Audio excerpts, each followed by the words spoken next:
Hach.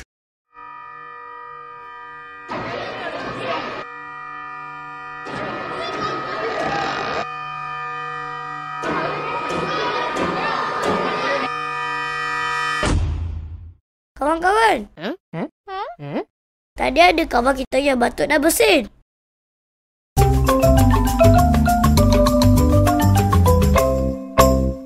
Setiap kali batuk dan bersin, tutup mulut dan hidung dengan tisu atau kain bersih. Basuh tangan sebelum pegang mainan, tutup pintu untuk elak kuman menjangkit pada kawan lain. Terima kasih kerana menegur dan terangkan kepada kami. Jom kita cuci tangan. Ingat, 7 langkah cuci tangan ya. Baik.